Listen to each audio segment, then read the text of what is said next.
Welcome students. तो हमारा previous lecture में जो क्वेश्चन हुआ था उस पर बेस ये थ्योरी है, जो बल और बल आघूर्ण निकाल रहे थे किस तरीके से निकाल रहे थे, तो उस पर बेस ये थ्योरी है। पहले इसको देखेंगे तो वो क्वेश्चन और अच्छे से समझ में आ जाएगा आपका।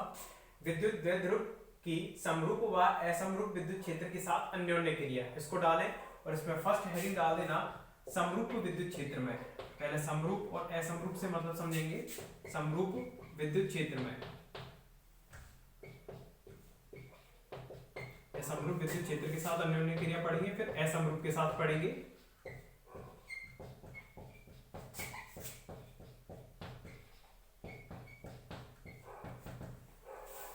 समरूप विद्युत क्षेत्र के साथ अन्योन्य क्रिया है, निकाल दो।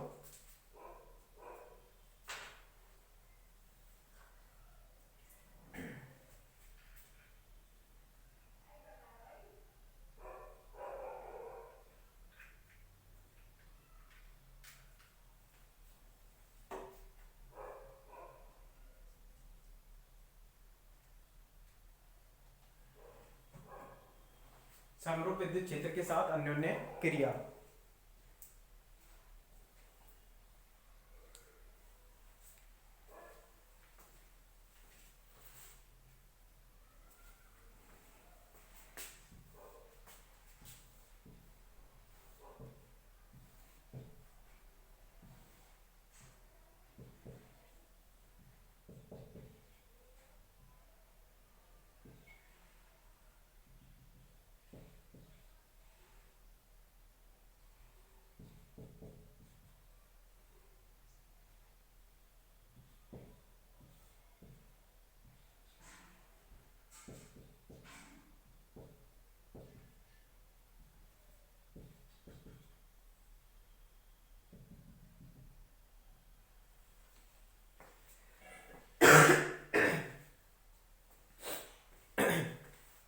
देखें, समरूप विद्युत क्षेत्र के साथ अन्योन्य क्रिया।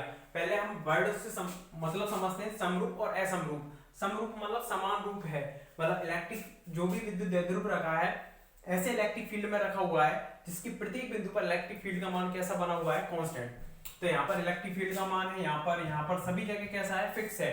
तो उस इलेक्ट्रिक फील्ड को हम कैसे दिखाएंगे, समानांतर रेखाओं से। यदि कोई भी इलेक्ट्रिक फील्ड है वो इस तरह से है, यहाँ पर इलेक्ट्रिक फील्ड की जो लाइन है कहीं पर इस तरह से जा रही है, ठीक है। तो यहाँ पर इनकी डेंसिटी ज्यादा है, जहां पर डेंसिटी ज्यादा होती है, घनत्व तो ज्यादा है इलेक्ट्रिक फील्ड का, वहां पर इलेक्ट्रिक फील्ड का मान ज्यादा है, और यहाँ पर इलेक्ट्रिक फील्ड का मान क्या होगा, कम होगा। मतलब अलग अलग बिंदुओं पर इलेक्ट्रिक फील्ड का मान कैसा बना हुआ है, अलग अलग बना हुआ है, इसलिए इसको बोलेंगे हम असमरूप विद्युत क्षेत्र, इस तरह के विद्युत क्षेत्र को। जबकि जहां पर विद्युत क्षेत्र का मान प्रत्येक बिंदु पर समान बना रहे वो समरूप विद्युत क्षेत्र कहलाता है। तो ये वाला शायद आपने टॉपिक पढ़ा हुआ होगा, असमरूप वाला आपने 12th में नहीं पढ़ा है। तो यहाँ पर हमें दोनों को ही पढ़ना है, पहले समरूप के लिए फिर असमरूप के लिए। तो हमने कोई भी एक समरूप विद्युत क्षेत्र लिया है, उसमें एक डाइपोल रखा है -q और +q से जो मिलकर बना हुआ है द्विध्रुव, जो कि इलेक्ट्रिक फील्ड के साथ कितना कोण बना रहा है, इलेक्ट्रिक फील्ड के साथ। या तो इसको रिप्रेजेंट कर दो, जो इसका केंद्र है O, उससे डिस्टेंस d/2, ये भी d/2, क्योंकि टोटल कितनी होती थी d, जो कि इलेक्ट्रिक फील्ड के साथ कितना एंगल बना रहा है, थीटा एंगल बना रहा है। अब इलेक्ट्रिक फील्ड है वो कहां से कहां की ओर होता है, प्लस से माइनस की ओर। तो प्लस क्यू पर जो फोर्स लग रहा होगा, अभी बताया था चित्र से, इधर लग रहा होगा QE, और इधर इस पर फोर्स लग रहा होगा माइनस की QE। इस तरह से दोनों पर जो फोर्स लग रहा है समान परिमाण है, क्योंकि Q भी कांस्टेंट, समान परिमाण है दोनों का, इस Q का और इस Q का। इलेक्ट्रिक फील्ड दोनों पर समान है, क्योंकि कौन सा क्षेत्र है ये, समरूप विद्युत क्षेत्र है। तो इस बिंदु पर इलेक्ट्रिक फील्ड का जो ही मान है वही मान यहाँ पर है, जो मान यहाँ पर है वही मान इलेक्ट्रिक फील्ड का यहाँ पर है। तो Q भी फिक्स है, दोनों के लिए बराबर है, इलेक्ट्रिक फील्ड भी दोनों के लिए बराबर है, लेकिन दोनों की दिशा कौन सी दिशा में है, एक दूसरे के अपोजिट डायरेक्शन में है। तो टोटल फोर्स का मान तो कितना हो जाएगा, QE माइनस के QE, टोटल फोर्स कितना हो जाएगा, 0।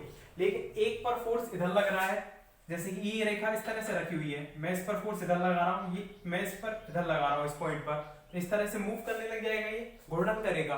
तो अगर किसी पर फोर्स का मान 0 है फिर भी वो घूर्णन कर रहा है, तो मतलब उस पर बल तो नहीं काम कर रहा है, लेकिन बल आघूर्ण जरूर काम कर रहा है। बल काम ना कर कर बल आघूर्ण काम कर रहा है। क्यों बल आघूर्ण क्यों कह रहे हैं, यदि इस पर बल लगता तो ये किसी एक रेखीय डायरेक्शन में मूव करता, रेखीय दिशा में मूव करता, ठीक है। ठीक है, रेखीय दिशा में मूव नहीं कर रहा है क्योंकि QE माइनस QE के बराबर है, इसलिए 0 हो गया। ठीक है, लेकिन ये इस तरह से घूर्णन कर रहा है तो मतलब कोई ना कोई फोर्स जरूर लग रहा होगा इस पर घूर्णन करने के लिए।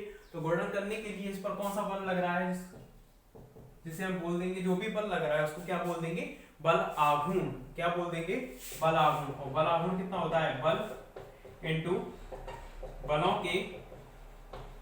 के बीच की दूरी, बल इनटू बलों के बीच की दूरी तो क्या कहलाती है, बल आघूर्ण कहलाती है। तो बल तो कितना लग रहा है, QE, बल तो कितना है QE इनटू बल इनटू बलों के बीच की दूरी। तो बलों के बीच की दूरी कितनी हो जाएगी बताओ, बलों के बीच की दूरी, तो यहां से यहां तक की ये दूरी है वो कितनी हो जाएगी, यहां तक अगर हम बात करें इस पूरी दूरी की, तो ये दूरी कितनी हो जाएगी, ये एंगल थीटा है तो ये भी एंगल थीटा हो जाएगा, क्योंकि थीटा किसके साथ बनाया गया एंगल है, ये वाला थीटा है, ये वाला, मतलब द्विध्रुव जो रखा हुआ है, द्विध्रुव इलेक्ट्रिक फील्ड के साथ जितने एंगल पर रखा हुआ है वो एंगल कितना है, थीटा। तो d/2 का या पूरे d का इधर घटक तो कितना हो जाएगा, d cos थीटा, और इधर वाला घटक होगा d sin थीटा। तो ये वाली डिस्टेंस कितनी होगी, d sin थीटा। दोबारा देखें, पूरी डिस्टेंस कितनी है, d/2 ना मानकर इसको पूरा d मान लेते हैं हम, ये वाली यहां से यहां तक की जो डिस्टेंस है वो कितनी है, d है। ठीक है, d है, तो d का इधर घटक तो कितना हो जाएगा, d cos थीटा, और इधर वाला होता d sin थीटा। तो इसी के पैरेलल में है ये, तो ये भी कितना हो जाएगा, d sin थीटा। तो बलों के बीच की दूरी, बल एक तो यहाँ पर लग रहा था, एक ये लग रहा था, उनके बीच की लंबवत दूरी, बलों के बीच की कौन सी दूरी, लंबवत दूरी आती है यहाँ पर, सीधी दूरी। ठीक है, तो वो कितनी है, d sin theta, d sin theta. तो QE या Q into D E sin theta इस तरह से लिख सकते हैं, और Q इंटू D को हम कितना लिख सकते हैं, PE sin थीटा। दोनों ही सदिश राशि हैं P और E, तो टॉ को हम वेक्टर फॉर्म में लिख सकते हैं, कैसे, tau equal to P vector cross E vector, इस तरह से लिख सकते हैं। क्यों, क्योंकि A क्रॉस B कितना होता है, AB sin थीटा। तो इसी रूप में हमने उल्टा लिख दिया PE sin थीटा को P क्रॉस E, क्योंकि P कौन सी डायरेक्शन में होगा, माइनस से प्लस की ओर इस डायरेक्शन में, और E इस डायरेक्शन में, दोनों के बीच का एंगल यदि थीटा है तो PE sin थीटा भी इसी तरह से खुलेगा, P क्रॉस E से जो आएगी वैल्यू उसी के अकॉर्डिंग वो भी ओपन होगा। तो समरूप विद्युत क्षेत्र के साथ अन्योन्य क्रिया हेडिंग डालकर उसमें इस चित्र को बनाएं।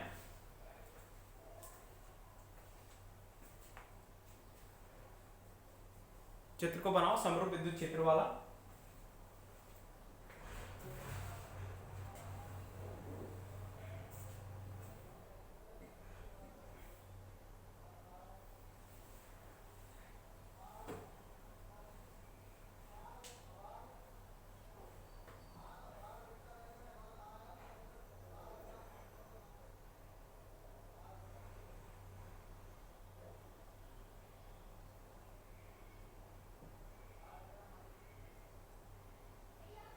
समरूप विद्युत क्षेत्र में के साथ अन्योन्य क्रिया, और इसमें स्मॉल a पॉइंट डाल देना, बल एवं बलाघूर्ण, कार्य और स्थितिज ऊर्जा भी निकालनी है।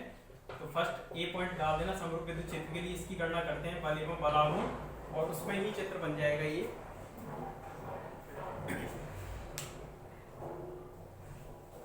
स्मॉल a पॉइंट बल एवं बलाघूर्ण, चित्र को बनाने के बाद उसमें लिखना है, माना एक द्विध्रुव, माना एक द्विध्रुव एक समान विद्युत क्षेत्र E वेक्टर में रखा हुआ है,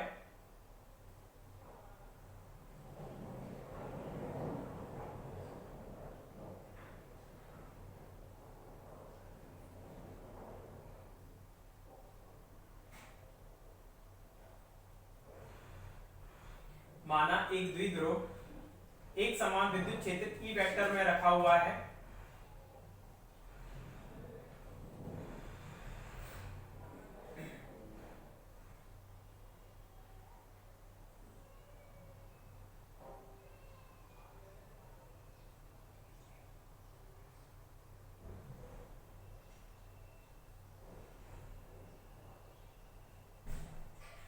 माना एक द्विध्रुव एक समान विद्युत क्षेत्र E वेक्टर में रखा हुआ है, तब विद्युत क्षेत्र के कारण प्लस Q, तब विद्युत क्षेत्र के कारण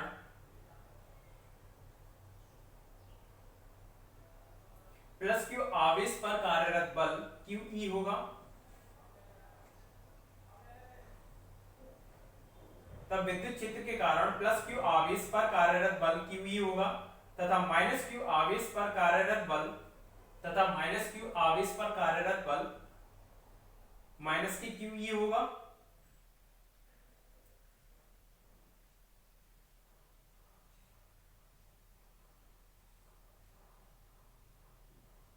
माइनस क्यू ई होगा।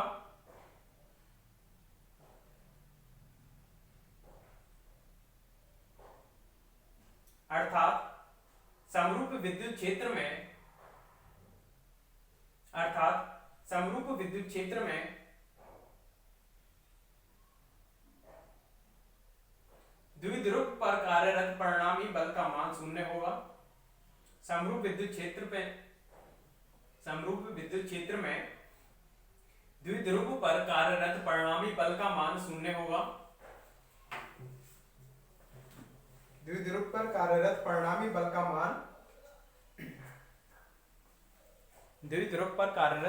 बल का मान शून्य होगा। नेक्स्ट लाइन से लिखना इसके बाद,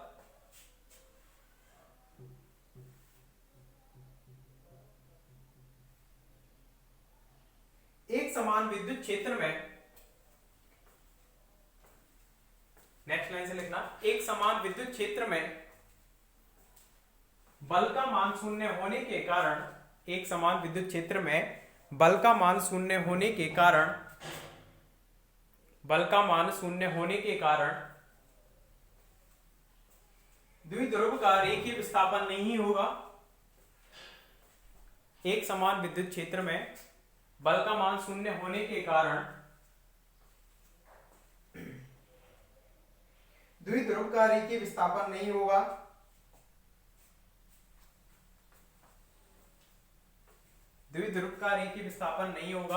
लेकिन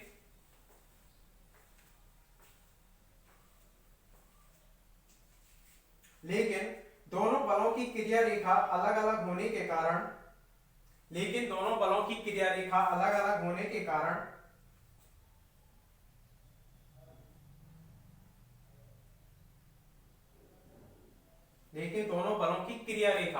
मतलब क्रिया रेखा से मतलब ये है कि इस पॉइंट पर ये काम कर रहा है, ये काम कर रहा है इधर, तो दोनों पॉइंट एक ही पॉइंट पर काम नहीं कर रहे हैं। एक ही पॉइंट पर दोनों फोर्स इधर काम करते तो बल और बलागुण दोनों शून्य होते, लेकिन यहाँ पर दोनों पॉइंट हैं वो अलग अलग हैं। दोनों की क्रिया रेखा क्या है, अलग अलग है।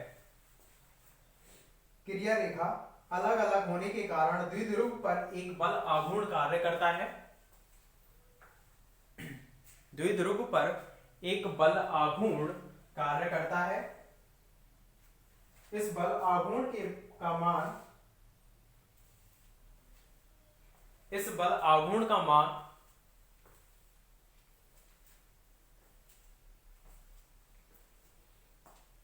किसी एक बल के परिमाण, इस बल आघूर्ण का मान किसी एक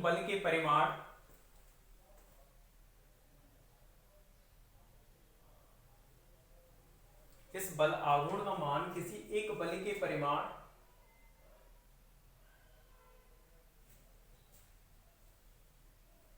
एवं बलों के बीच की लंबवत दूरी के गुणनफल के बराबर होता है। किसी एक बल के परिमाण एवं उन बलों के बीच की लंबवत दूरी के गुणनफल के बराबर होता है।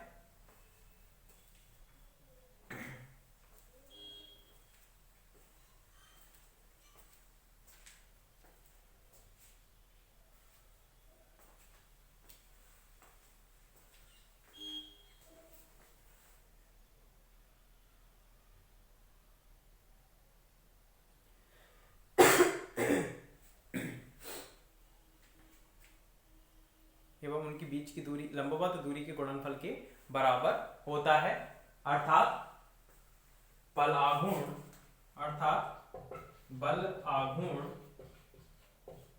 टॉ इक्वल टू बल इंटू बलों के बीच की लंबवत दूरी, और इसको लिख दें P क्रॉस E तक।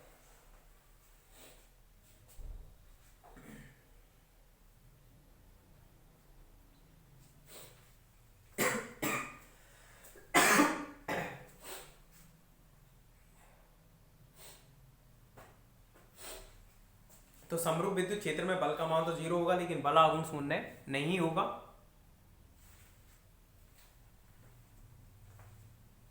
इसमें केस फर्स्ट कर सकते हो आप। केस फर्स्ट, जब थीटा इक्वल टू 0, मतलब थीटा इक्वल टू 0 कब होगा, जब जो द्विध्रुव है वो पूरा का पूरा इस तरह से रखा हुआ हो, ये इस तरह से ना होकर थीटा इक्वल टू 0 पर रखा हुआ है। थीटा, जब थीटा इक्वल टू 0, तब तो इक्वल टू कितना हो जाएगा, केवल परिमाण को देख रहे हैं, यहाँ केवल परिमाण है ये, और सदिश रूप में लिखना है तो सदिश रूप ये है, तो हम इससे देख रहे हैं, तो कितना हो जाएगा, पी ई साइन 0, ये 0 हो जाएगा।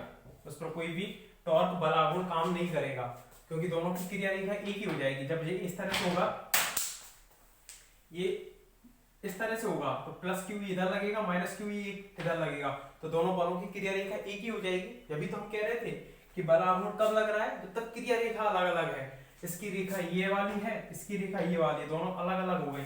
सेम क्रिया रेखा होती तो बल आघूर्ण भी 0 हो जाता, जैसा कि इस स्थिति में आ रहा है।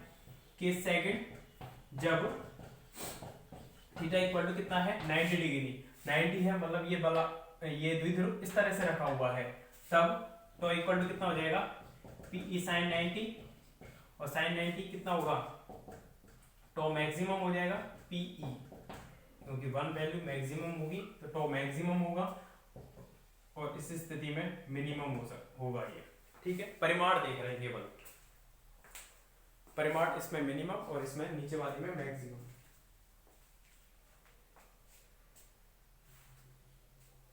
तो यहां तक लिखने के बाद केस फर्स्ट लिखना, जब थीटा इक्वल टू 0 हो, अर्थात लैंग्वेज लिखना है इसमें पहले, केस फर्स्ट में जब थीटा इक्वल टू 0, अर्थात विद्युत द्विध्रुव विद्युत क्षेत्र की दिशा में रखा हुआ है, अर्थात विद्युत द्विध्रुव विद्युत क्षेत्र की दिशा में रखा हुआ है, विद्युत द्विध्रुव विद्युत क्षेत्र की दिशा में रखा हुआ है, विद्युत द्विध्रुव विद्युत क्षेत्र की दिशा में रखा हुआ है, तब tau minimum equal to P E sine 0 equal to 0।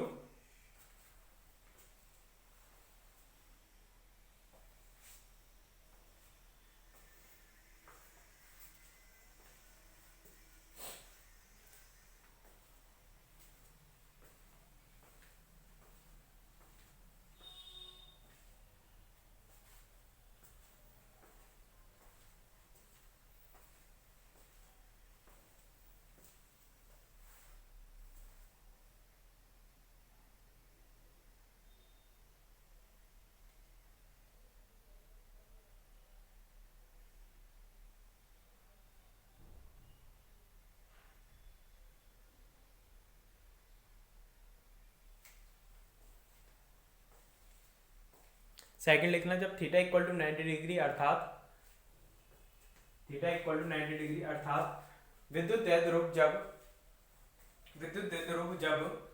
विद्युत क्षेत्र की दिशा के लंबवत रखा हुआ है, विद्युत द्विध्रुव जब विद्युत क्षेत्र के दिशा के लंबवत रखा हुआ है, तब बल आघूर्ण टॉ इक्वल टू, पूरा लिखते हैं इसको,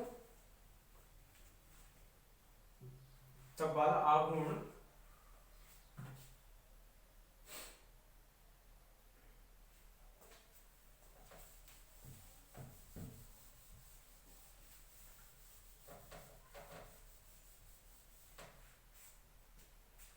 उसको लिखते हो, तो maximum equal to PE, maximum हो जाएगा। अब इसमें बी पॉइंट डालो, विद्युत द्विध्रुव को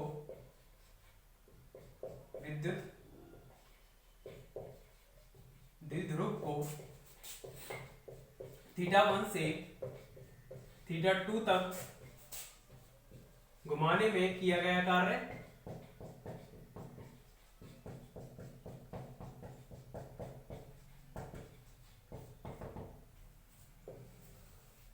विद्युत द्विध्रुव को थीटा 1 से थीटा 2 तक घुमाने में किया गया कार्य है। लिखें इसको, सेकंड हेडिंग को,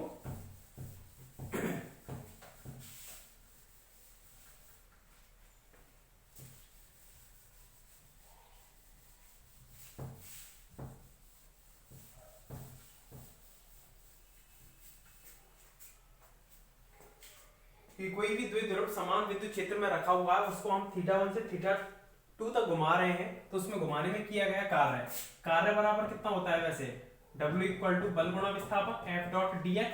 अगर अल्पांश कार्य के लिए हम बात करें तो dW equal to F dot dx। लेकिन अगर यहाँ पर बल ना लगकर बल आघूर्ण लग रहा है और विस्थापन ना होकर कौन सा विस्थापन हो रहा है उसका कोणीय विस्थापन d थीटा हो रहा है, θ1 से θ2 तक घुमा रहे हैं, मतलब कौन सा विस्थापन हुआ, कोणीय विस्थापन। तो dW equal to d theta, इस फॉर्मूले का हम यूज करेंगे यहाँ पर। तो लिखें इसमें हेडिंग डालकर, विद्युत क्षेत्र में स्थित किसी विद्युत द्विध्रुव को विद्युत क्षेत्र में स्थित किसी विद्युत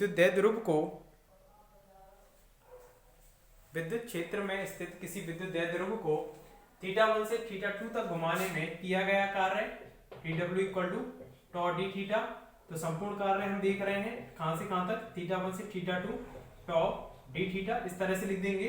इधर देखो तो θ1 θ2 इसकी वैल्यू है PE small PE sin theta d theta, P constant है, E कांस्टेंट है, sin थीटा का कितना हो जाएगा माइनस के cos theta, upper limit minus के लोअर लिमिट लगाएंगे, इसमें माइनस को बाहर ले लिया PE और इस पर लगाएंगे अपर लिमिट माइनस के lower limit, cos theta 2 minus के cos थीटा 1, तो ये कितना हो जाएगा PE cos थीटा 1 माइनस के cos थीटा 2, इस तरह से हो जाएगा ये W वर्क डन।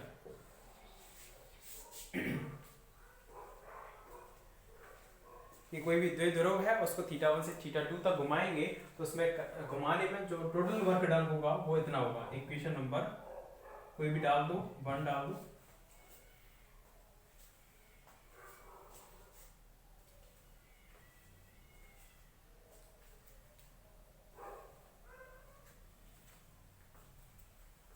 इसमें केस फर्स्ट लिखें, यहां तक लिखने के बाद केस फर्स्ट इसमें लिखें,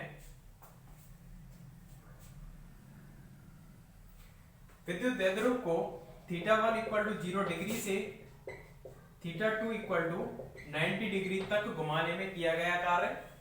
θ1 इक्वल टू 0 डिग्री से θ2 इक्वल टू 90 डिग्री तक घुमाने में किया गया कार्य कितना हो जाएगा, W equal to PE cos θ1 minus के cos θ2। तो cos θ1 कितना हो जाएगा, cos 0 माइनस के cos 90, तो cos 0 1 हो जाएगा और ये कितना हो जाएगा माइनस PE, ठीक है, cos 0 1 sorry plus PE, cos 90 0 plus में PE।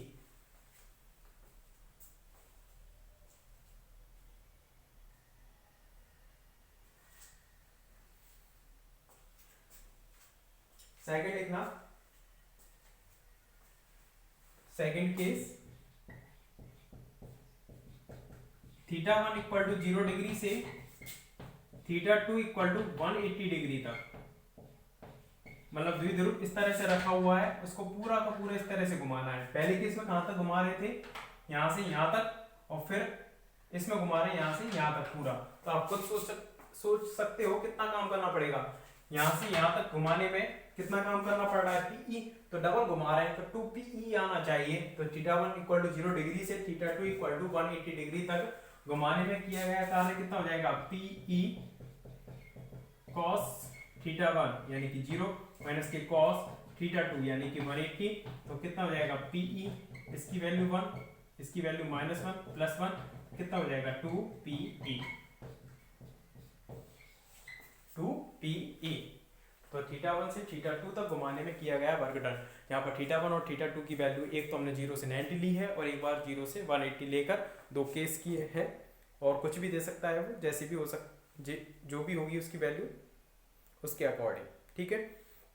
तो ये यहाँ तक बी पॉइंट इसका कंप्लीट हुआ। इससे आगे एक और पॉइंट है, उसे देखेंगे हम नेक्स्ट लेक्चर में। Okay, thank you.